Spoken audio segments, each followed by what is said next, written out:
So one of the things that is really apparent through the story of Saul is that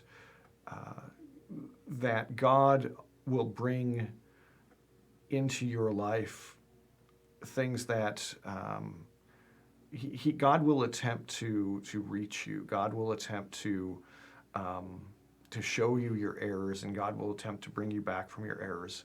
And He'll often use individuals to do that. And one of the things that happens in the story of Saul is that in the midst of Saul being who he is, a counterpoint is brought into his life, and that person is David.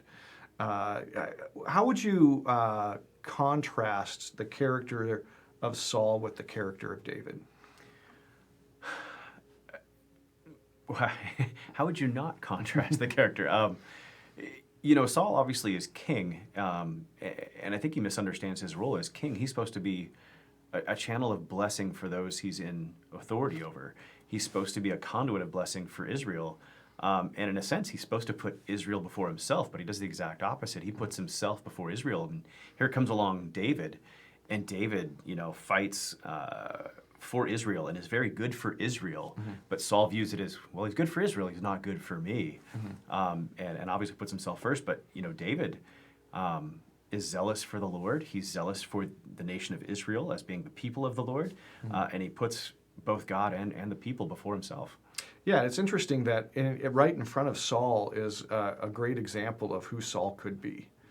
And rather than see that and say, hey, wait a second, why am I not, if they're praising David, how can I become more like David? There's a perfect example. God has set exactly a picture of the antithesis of me, kind of a picture of the problems that I experience, the weaknesses that I have. Here's a guy who has strengths where I am weak, and I can really learn from this. And yet that's not his reaction. His reaction is, how do I get rid of this guy? And so really what he's doing is he's doubling down on all of his faults and flaws in that.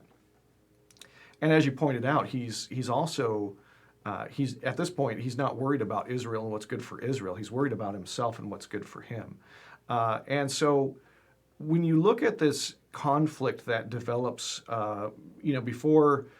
before David has to run and flee, when you look at the conflict that's developing between Saul and David, is God trying to shape Saul, or is he trying to shape David?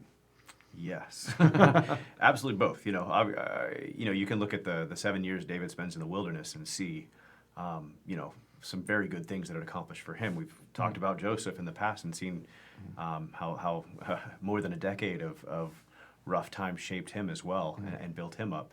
But at the same time, also for Saul, and unfortunately for Saul, rather than look at some of the strengths that David displays and it shows where he lacks and learn from it, he seeks to destroy it instead.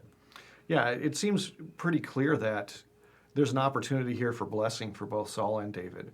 Saul could come to repentance with this picture of how he should be in the person of David and really get things turned around.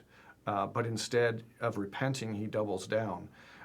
David, on the other hand, has a picture in front of him of what going astray as king looks like. And so there's an opportunity for David to be blessed here too. Now, if you've ever in your life been a Saul put in the company of a David, do you see it as an opportunity for blessing? Not usually. Usually you see it as at worst a huge or maybe at best a huge nuisance. Right. And at worst just a pain in your rear. And something that makes you look bad and things of his story. I'm reminded of Cain and Abel here. Mm-hmm. And, Cain could have looked at Abel and said, wow, this is where I fell short and I've got to try harder. And no, he just killed his brother instead. Yeah. Now, if you're ever a David put in the company of a Saul, do you see that as God trying to bless you? I don't think as a young Christian I would have.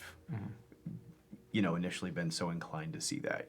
I think we're, especially in our culture today, we're trained that when things are going well, that's a God thing, but if things are going poorly, we're not so quick to look at that as being a God thing. But, I can look at some of the worst occurrences in my life now and see like, wow, what a blessing that has been in my life. And I kind of look at God's authorship of some of the events in my life a little bit differently than I think I did in my younger days. Yeah, yeah. Now, one of the interesting aspects of this time period where Saul and David are kind of thrust together, and it really is Saul that does that. I mean, it's Saul that invites David to come to the palace and sing and do that kind of stuff. Is you have the entrance of Jonathan, who is kind of a something that bridges the divide, but also is caught in the middle. And Jonathan is friends with David, but he's the son of Saul. And what do you see in the character of Jonathan that's admirable? If Jonathan had been king instead of Saul, I mean, I kind of look at Jonathan as that's how Saul should have behaved. Mm-hmm. He should have looked at David and said, "Wow, I would aspire to be you. I want to be friends with you for life." Everywhere where Saul is weak and doesn't see David as an opportunity to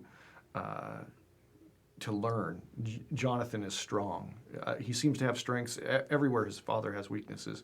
And as you said, he really does see David as somebody to aspire to, somebody that he should admire, that his heart should go out toward, that he should befriend, that he should be loyal to. And even though he's next in line, and he recognizes that David is possibly somebody who could have the throne, he doesn't see David as an enemy. He sees David as a friend. And there really is a lot of admirable qualities that Jonathan has, and really is there's a great model of how to be a good friend in Jonathan. And one of the things that we often see in life, and in going back in our own history, or maybe in trying to counsel others, is people often are looking for friends.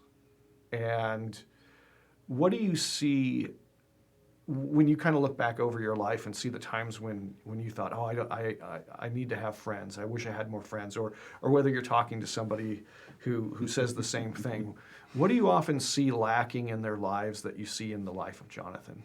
So first is obviously, it's pretty obvious that I've had times where I, struggle to make friends. First, you can see that. No, it's one of those things, in times where I've struggled to have friends and make friends and stuff, your thoughts are so inward. Mm-hmm. And you don't realize that if you just make your thoughts outward, the problem would be maybe not entirely eliminated, but definitely diminished. And instead of putting yourself first and worrying about yourself, if you worry about others, the whole adage, to have friends, you got to be a friend. Right. It's absolutely true. Yeah. Really, it's about love, and is there somebody out there that you love, and how are you expressing that love? How are you manifesting that love to them? Or is it really just love for yourself? And really, what I've come to see in my own life is that if I'm ever at a place where I feel like my relationships are weak, or I need more friends, I need to be more Jonathan and less Saul. And if you can accomplish that, what's really interesting is Jonathan doesn't need to. David has a lot of great qualities.